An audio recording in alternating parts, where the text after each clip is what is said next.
Interstate RVer Show with your host, Interstate RVer. Alright folks, Interstate RVer here. Woo! Another good day. Another good one. We talked last week about the new segment. Alright, well, it's up and it's on hand. Let's talk about it a little bit. You know, first of all, when you there's a lot of words out there and a lot of phrases that mean lots of different things to the general public. But when you're on the streets, the tough streets, they have a different meaning altogether. So what I've done is I've taken terms that mean just ordinary everyday things, and I've went out on the tough streets and got the answers of what they really mean, the inside scoop, the inside language. So let's get to it. Let's get to some street talk. Street talk. All right. Now we got a little government warning here, because since this is street talk, things could get rough, and it's not intended for audiences under 18 years of age. So let's run that notice. All right, there you have it. Number one, coming right out of the gate, not holding nothing back. Quarter pounder with cheese. Quarter pounder with cheese. Everybody's favorite. Nice big tasty quarter pounder with cheese. But in street talk, it means a lot different. In street talk, quarter pounder with cheese is Ann Coulter with a yeast infection. Wrapped in a beautiful black dress. You know, she kind of reminds me of Olive Oil. Every time you see her, she's in the same dress. All right, enough about her. Whew. All right, number two. Dairy Queen. All right. The Dairy Queen is a nice hamburger place to eat at. Higher than hell, but you know, make a good cheeseburger.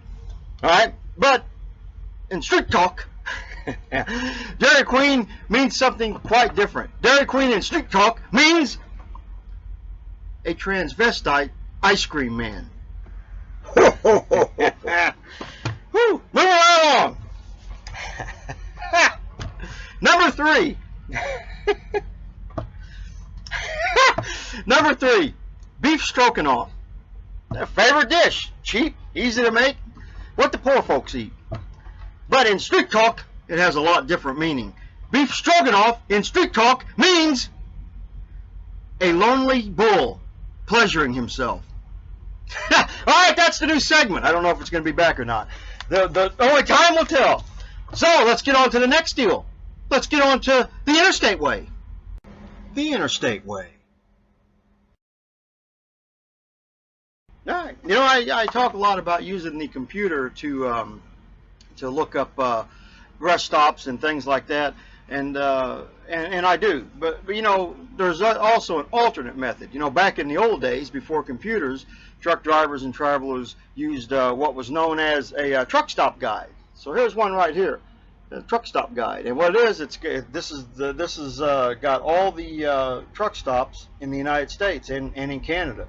All the states are in alphabetical order, and right here is like it tells you all that you need to know. This was marked right here because this is the highway I'm on. I'm on I-10, and right there is Texas, and it says I-10, and then it tells the exit number, what exit it is, and then over here you got the name of the town that you're in, and that the truck stop is in, and it tells you the name of the truck stop. And over here is some information as far as how big it is, whether it's small, medium, or large, what they do, you know, like if they work on trucks, or if there's you know, if you can get tires there, they do major work or just minor work, and things like that, or tell you if it's just a rest stop, and things like that. And it's, you know, it's only like about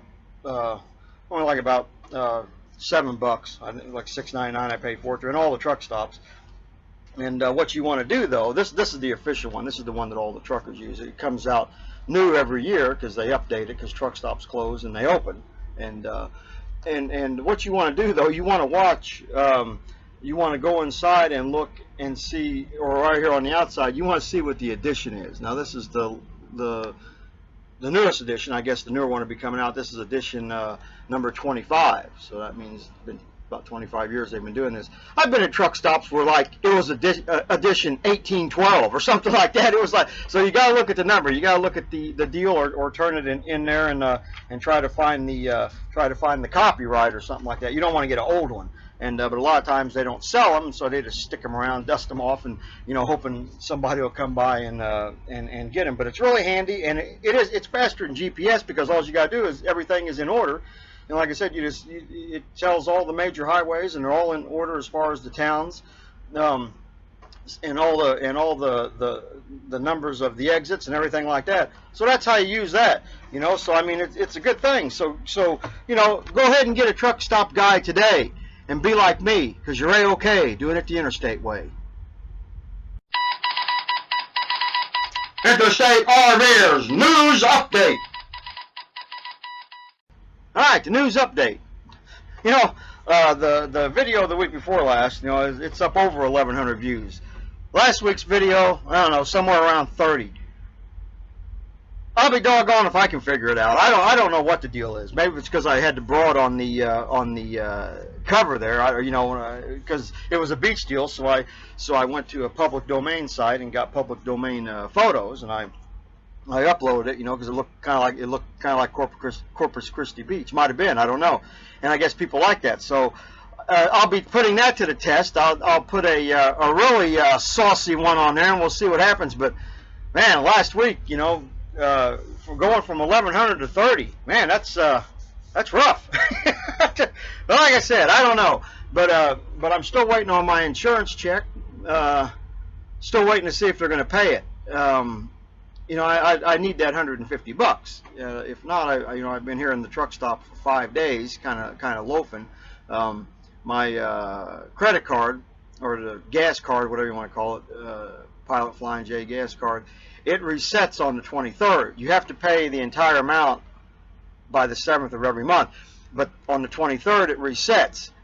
That's when you get the bill. So once you get the bill, that's what you pay, and then anything you charge after that goes on next month. So when it gets to be the 23rd, I can gas up and get some propane just in case, because I'm going to be out in the I'm leaving San Antonio. That's where I'm at now.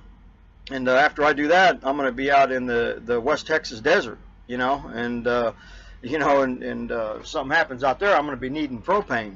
And there's like sometimes, in one of the earlier shows, I always said that was a bunch of baloney about last chance gas, 80 miles and stuff like that. Well, buddy, let me tell you what, in West Texas, that is not a bunch of baloney. In one particular place, there's 119 miles of nothing. So you definitely want, keep that. I definitely want to stop at every Flying J's and Pilot and keep that tank topped off. There's no Walmarts from I think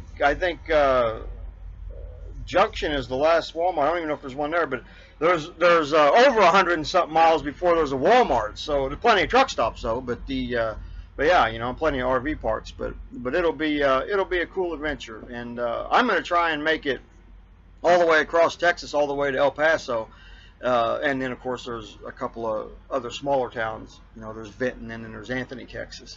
That's right on the border. I try to make it into New Mexico. And New Mexico's on Interstate 10 is not that much. I think it's only like 100 and something miles, because you go on that little piece of New Mexico. So I'm going to try and get to Arizona, by the 1st of April, and that's what I'm going to try to do. That's what I'm going to do. I'm just going to keep on driving, because there's not really many places to stop. I mean, there is, but when you stop, you waste more gas. When I'm driving, sometimes I've clocked, sometimes I've got 10 or 11 miles to the gallon out of this thing. When I'm driving at 55, 60, and just cruising on a long, straight stretch of highway without having to stop. I mean, one time I calculated it up. It was pert near 11 miles to the gallon. That was no lie.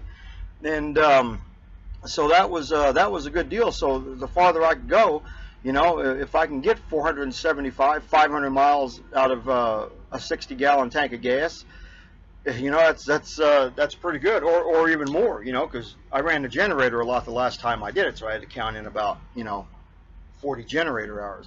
But anyway, that's what's going to happen now. So all I'm doing is waiting on the insurance check and seeing if they say yay or nay.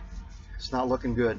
But anyway, that'll be the adventure now, the desolate West Texas desert.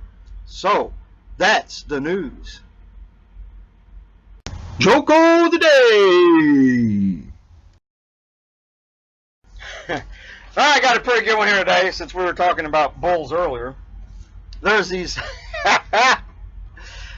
three bulls, and one is a big adult bull. One is an adolescent bull, and the third one is a youngster, just turned you know, into, I don't know, a man bull or whatever you want to call it. And so they're sitting there, and this big truck rolls up, and it's got another bull in there, you know, so they can make more baby bulls and have more tasty cheeseburgers and stuff, and steaks or whatever like that. And so the biggest lead bull, he goes, well, I'll tell you what, he goes, I've been here for over 5 years, he goes, and I've got 100 cows. He goes, that new bull ain't getting none of my cows. So the middle one, the middle-sized cow, he says, yeah, he goes, and I've been here for 3 years, he goes, and I've got about 60 cows, he goes, and he ain't getting none of mine. And then the little new bull, he goes, he said, well, he goes, I got about 14 cows, he goes, and I'm not giving up any of mine either. So they open the door of the trailer, and this bull gets out, and it's like the hugest monster they've ever seen in their life. It's like bigger than all three of them put together. So that the big old bull goes, well, you know, he goes, 100 cows, that's a lot to take care of. He goes, if he wants some of mine, he can have them. And the middle bull goes, well, he goes, you know, he goes, yeah, he goes, pretty big bull. He goes, I can't fight him. He goes, I guess if he wants some of mine, he'll just take them, you know. And the little bull, though, he starts going crazy. He starts, you know, digging in the dirt and snorting and growling and you know, rustling his horns up and everything. So the big bull says to him, he goes, look, son, he goes, let me explain something to you. He goes, you can't beat him. He says, if he wants some of your cows, just let him have them. And the little bull goes, he goes, if he wants my cows, he could have all of them. He goes, I just want him to make sure he knows I'm a bull. All right, folks, that's the Interstate RVer show for this week. And next week we got the rest of it. And then of course the Interstate Way news update, Joko of the day. And you know, keep watching, subbing, and sharing. I don't know what happened between you know, there's an 1,100 viewer difference. That was a pretty big upsetting balance there. But I don't know what the deal is. You know, I'll be doggone if I can figure it out. But yeah, keep watching, subbing, and sharing. I appreciate all the comments. And you know, I mean, I enjoy conversing with everybody as much as I can. Like I said, since I use free internet, I'm in the public a lot. And the main thing with the when I can get internet on the inside of the RV, I don't have much battery life. I got, you know, when you're running, like doing you know, hangouts and stuff like that, I mean, the battery power just, yeah, I lost some footage there at the end. I was editing and run out of footage there. But anyway, like I was saying, when I'm on the inside of the RV, you know, the battery power, I just don't have it, you know. And when you're doing something like hangouts and you're running that kind of power, it's like the battery, God, it's like I'm lucky if I get 45 minutes out of it, you know, because you're using so much computing power. But and that inverter I got, that's useless because it just doesn't. You know, the battery, if it's up to a full charge, it just takes it down, you know, about just as fast. And you can't run the generator, you know, for like 3 hours. I wish I could, but I'll get it figured out. Don't worry about it. But you know, the thing about it is, regardless of the views, in the end, the thing about it is this: is that, you know, I'm a funny guy, you know, and I got a good show here, and I got a lot of good material. And to sit here and write this stuff week after week after week, you know, I mean, it just comes to me. It's a gift. So eventually the popularity of the show will prevail. So like I say, keep watching, subbing, and sharing, and doing your part. And I'll keep turning out those videos and doing my part. So see you next week. Interstate RVer. Over and out.